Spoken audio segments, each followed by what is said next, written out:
Hello, welcome to Game Design Academia. What is Game Design Academia? Well, I'm glad you asked, hypothetical person.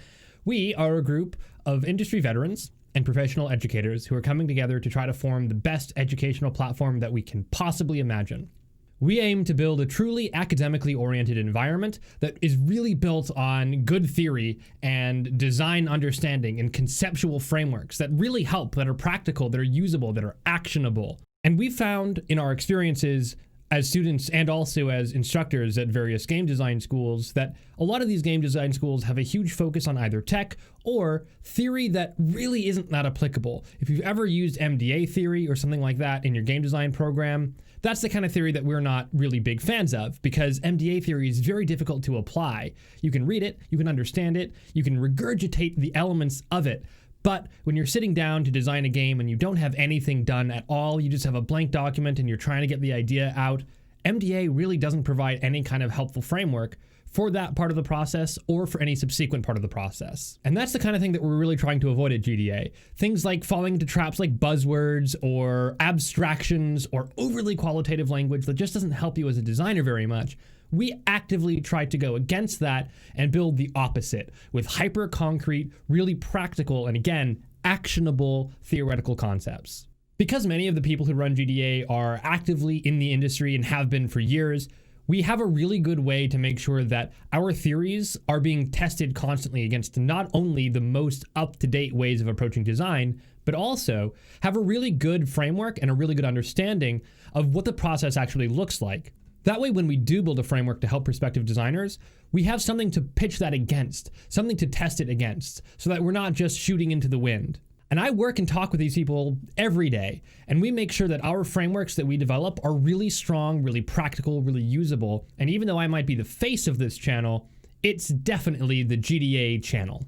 But of course, that doesn't mean we're perfect, and we're certainly always trying to improve. So if we're not perfect and other people aren't perfect, then what differentiates us? Well, we have a model that we call the PROPS model.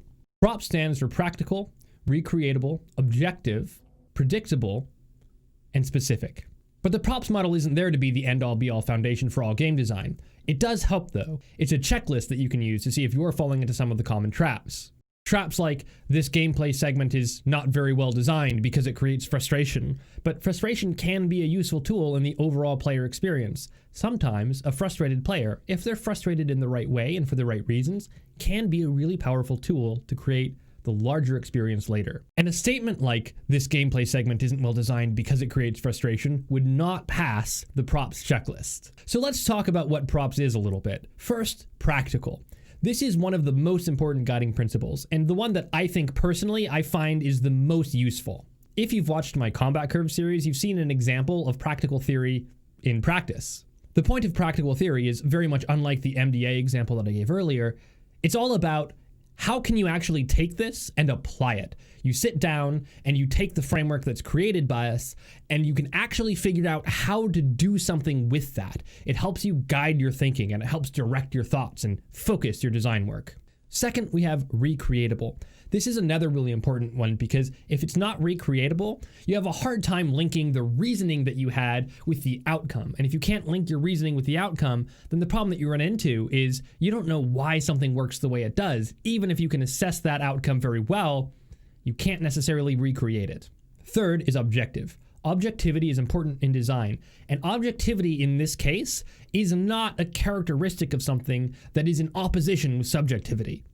Instead, objectivity in this sense is a tool that you actively and purposefully and consciously apply to the design work that you're doing and to the process that you're undergoing in order to generate designs. It's important to remember here that when I say objective, I don't mean objectively true. I mean objective, which just means that the way you state your design is either provably false or provably wrong. And you can state just about any design that way. And if you aren't stating your designs that way, you aren't following this rule and you're failing to apply the tool of objectivity and you're denying yourself a tool that's extraordinarily valuable.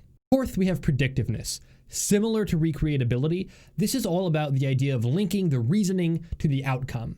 And the reason that's so important is, again, because if you don't know how to do that, then it's very difficult to know whether or not your reasoning is the reason that things turned out the way they did. And predictiveness is really important in creating those links, because without predictiveness, you can say anything, and as long as you got a generally positive outcome, you'll think, okay, we're on the right track, but you might not be.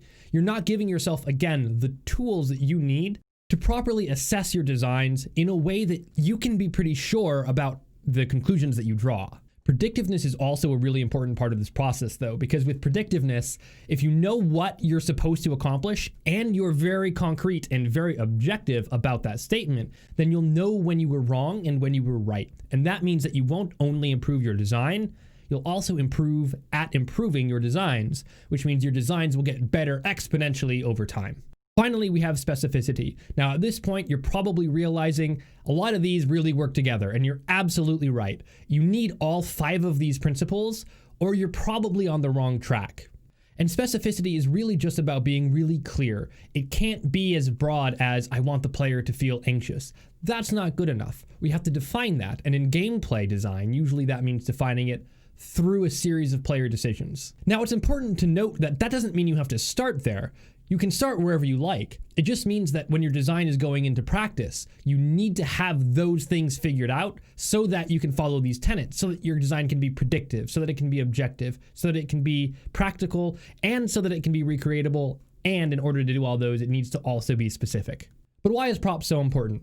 Because if you apply props, you're not necessarily going to generate a good design, so why bother? Well, there is no magical solution to good or bad design, and even labeling design as good or bad is actually already getting you off the track, because if you say this design is good versus bad, you're already not adhering to props. And while props might not necessarily create a good design process for you by itself, it does definitely help you prevent some of the biggest pitfalls in early design processes. Because if you're not using clear process, then you don't know what works until you already have a project, until you already have a product that you can play and experience. But as a designer, you have to make the assessments before the product exists. So how do you do that? Well, there's a lot of ways, but props is an excellent example of what not to do that a lot of people do accidentally do.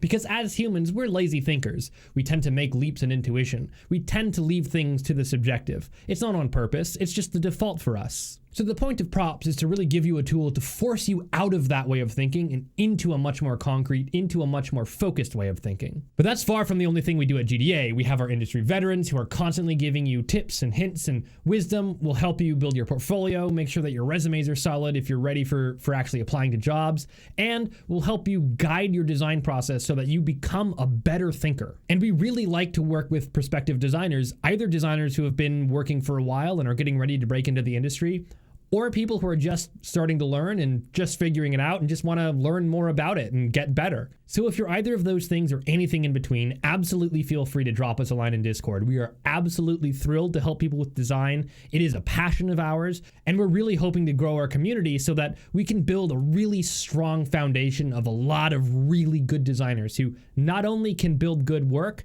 but can talk about design in an intelligent way and really know what they're doing. They know exactly why their designs work the way they do. And that is how you achieve mastery in game design. So that's it for me today. Anybody out there, I hope you can use the prop system to really understand where you might be going wrong in your design process and force a more rigid structure on your design process that'll help keep you from going astray inadvertently. And if you are interested in GDA, then I hope to see you there. Okay, bye.